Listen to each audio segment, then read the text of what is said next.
আপনাদের সকলকেই লায়নহাটি জামে মসজিদে জুমার সালাত আদা করার জন্য সমবেত হওয়ার তৌফিক প্রদান করেছেন। সকলেই বলি আলহামদুলিল্লাহ। আল্লাহ পাকের আরও প্রশংসা জ্ঞাপন করছি যে আল্লাহ রাব্বুল আলামিন আমাদেরকে সৃষ্টি করেছেন, আমাদেরকে অপরন্ত নিয়ামতের মাঝে রেখেছেন এবং সবচাইতে আমরা সৌভাগ্যবান যে আল্লাহ পাক আমাদেরকে মুসলিম পরিবারে জন্ম দিয়েছেন, মুসলিম পরিবারে আমাদেরকে পৃথিবীতে পাঠিয়েছেন। আলহামদুলিল্লাহ। একজন মানুষের সবচাইতে বড় সফলতা সে মুসলিম হিসাবে দুনিয়ার জিন্দেগি পাইল, আবার মুসলিম হিসাবে ঈমানি হালাতে দুনিয়া থেকে বিদায় নিল। আল্লাহ পাক আমাদেরকে যেমনভাবে সৃষ্টি করেছেন ঠিক তেমনি আমাদের রিজিকের ব্যবস্থা করেছেন, আমাদের ভালো মন্দ বোঝার তিনি জ্ঞান বুদ্ধি দিয়েছেন। এই সুবিশাল পৃথিবীতে অসংখ্য নিয়ামত আমরা ভক্ষণ করছি, আবার সাত আসমান থেকে আল্লাহ পাক অসংখ্য নিয়ামত আমাদের ওপর বর্ষণ করছেন। আমরা এই নিয়ামতের সংখ্যা হিসাব করে শেষ করতে পারবো না, সুতরাং আমরা বারবার বলবো আলহামদুলিল্লাহ। অতঃপর দরুদ ও সালাম বর্ষিত হোক আমাদের নবী, প্রিয় নবী মুহাম্মদ মুস্তাফা সাল্লাল্লাহু আলাইহি ওয়াসাল্লামের প্রতি, যে মহামানব তিনি তার উম্মতের জন্য সকল কল্যাণ সম্পর্কে অবহিত করেছেন, সকল প্রকার কল্যাণ থেকে সতর্ক করেছেন, এমনকি উম্মতরা যাতে করে কখনো বিপদগামী না হয় তা প্রতিটি বিষয়ে তিনি দিক নির্দেশনা দিয়েছেন। আমরা সকলেই বলি সাল্লাল্লাহু আলাইহি ওয়া আলা আলিহি ওয়া আসহাবি আজমাইন।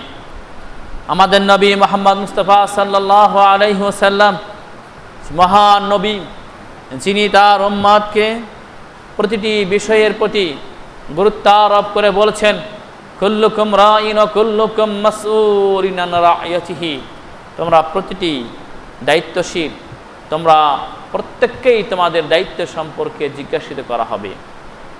প্রিয় মুসল্লি ভাইরা, নবীজি সাল্লাল্লাহু আলাইহি ওয়াসাল্লাম দুনিয়া থেকে বিদায় নিয়ে চলে গেছেন, কিন্তু তার আদর্শ আমাদের মাঝে রেখে গেছেন। তার প্রতিটি আদর্শই হচ্ছে আমাদের জীবন চলার একটি পথ চলার উত্তম আদর্শ।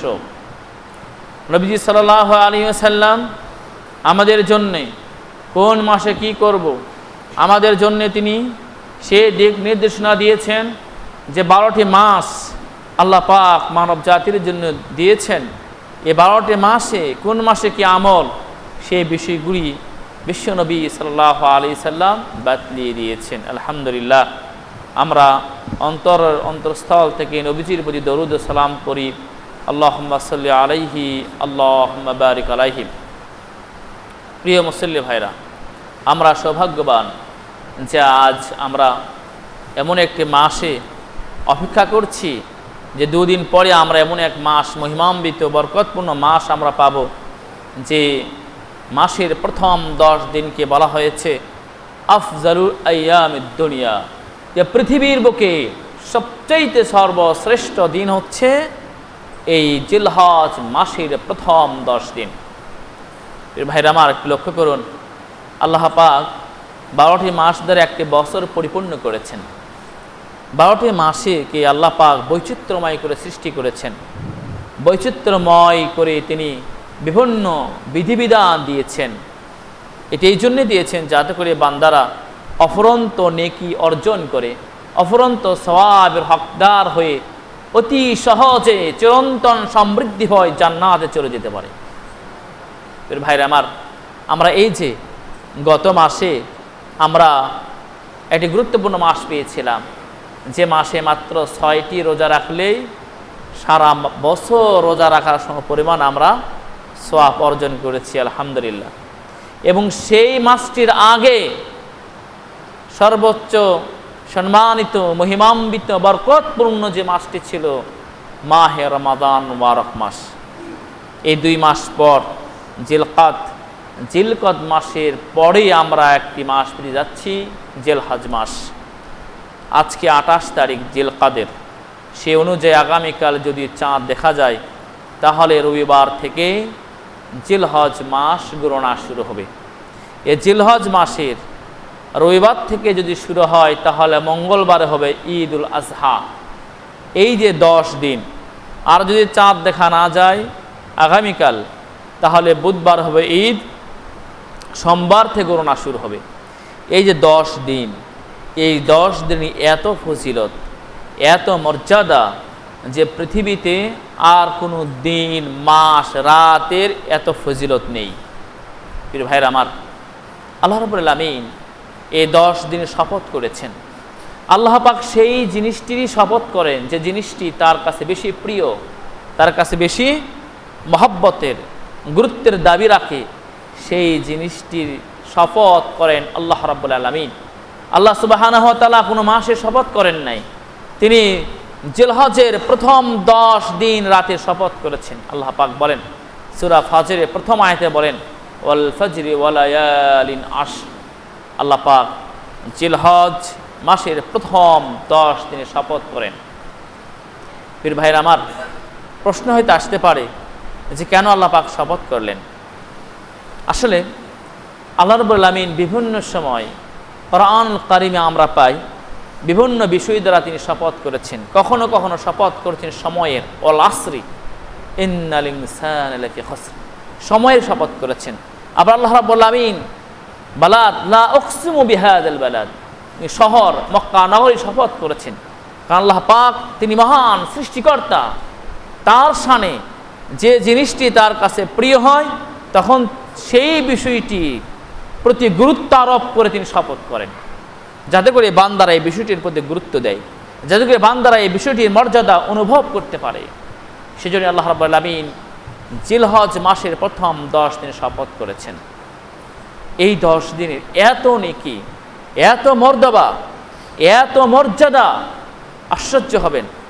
একটু খেয়াল করুন, এই 10 দিনের মাঝেই এমন এক দিন রয়েছে যে দিনে আল্লাহ রাব্বুল আলামিন তার লক্ষ লক্ষ হাজার হাজার বান্দা বান্দিকে ক্ষমা করে দেন। এমন এক দিন রয়েছে যেদিন ইতকাম মিনান নিরান, যেদিন আল্লাহ পাক তার লক্ষ লক্ষ অগণিত বান্দা বান্দিকে জাহান্নাম থেকে মুক্ত করে দেন। এই দিনের, এই 10 দিনের ভিতরে এমন এক দিন রয়েছে যে দিনকে বলা হচ্ছে আযমুল আইয়াম ইনদাল্লাহি, যে দিনটি আল্লাহর কাছে আসমানের নিচে জমিনের উপরে সবচেয়ে মর্যাদাবান দিন। শুধু তাই নয়, হজের মতো একটি গুরুত্বপূর্ণ ইসলামের রুকন, এই হজের যাবতীয় কার্যক্রম এই জিলহজ মাসের প্রথম 10 দিনেই সম্পাদন হয়। আল্লাহু আকবার। আমরা নামাজ, সালাত সারা জীবন পড়তে হবে, এটার কোনো নির্দিষ্ট সময় নেই, মৃত্যু পর্যন্ত আমাকে আদায় করতে হবে। কিন্তু হজ একটি ইসলামের রুকন, এই রুকনের মাত্র আমল গুটি কয়েক দিনের সাথে নির্দিষ্ট। এই গুটি কয়েক দিন আল্লাহ রাব্বুল আলামিন এই জিলহজ মাসে নির্ধারণ করে দিয়েছেন। শুধু তাই নয়, আল্লাহ রাব্বুল আলামিন বলেন যে তোমরা আমার বরত্ব বর্ণনা করো। এই বরত্ব বর্ণনা করার জন্য আল্লাহ পাক এই প্রথম 10 দিনকে নির্দিষ্ট করে দিয়েছেন। আল্লাহ পাক বলেন আমার তোমরা প্রশংসা জ্ঞাপন করো। এই প্রশংসার জন্য আল্লাহ পাক এই 10 দিনকে নির্ধারণ করে দিয়েছেন। আল্লাহ পাক বলেন তোমরা আমার একত্ববাদ ঘোষণা দাও। এই একত্ববাদের ঘোষণা দেওয়ার জন্য আল্লাহ পাক এই প্রথম 10 দিন নির্ধারণ করেছেন। প্রিয় ভাইরা আমার, তাই জিলহজ মাসের প্রথম 10 দিনের মর্যাদা ফজিলত অত্যাধিক। আসুন আমরা কয়েকটি আপনাদের সম্মুখে আলোকপাত করতে চাই। প্রথমত, এই 10 দিন আল্লাহর কাছে অনেক গুরুত্বর দাবি রাখে, সেজন্য আল্লাহ পাক শপথ করেছেন আল ফাজরি ওয়া লায়ালিন আশর। আল্লাহ পাক সেই ফজর সূরার প্রথম আয়াতে বলেন যে জিলহজ মাসের প্রথম 10 দিনের শপথ, কারণ এই দিনটা আল্লাহর কাছে অনেক গুরুত্ব রাখে, অনেক মর্যাদার অধিকারী রাখে। দ্বিতীয় পর্যায়ে আল্লাহ রাব্বুল আলামিন এই 10 দিনকে নির্দিষ্ট করেছেন তার শুকরিয়া আদায় করার জন্য, তার তাকবীর, তাহমিদ, তাহলিল, তাসবিহ পাঠ করার জন্য। আল্লাহ পাক সূরা হজ্জের 28 নম্বর আয়াতে বলেন وَيَذْكُرُ اسْمَ اللَّهِ فِي أَيَّامٍ مَّعْلُومَاتٍ। আল্লাহ পাক বলেন, তোমরা আল্লাহকে স্মরণ করো নির্দিষ্ট কতিপয় দিনে। এখানে নির্দিষ্ট কতিপয় দিন বলতে জিলহজ মাসের প্রথম 10 দিনকে বোঝানো হয়েছে। আলা মা রাযাকাহুম মিন বাহিমাতিল আনআম।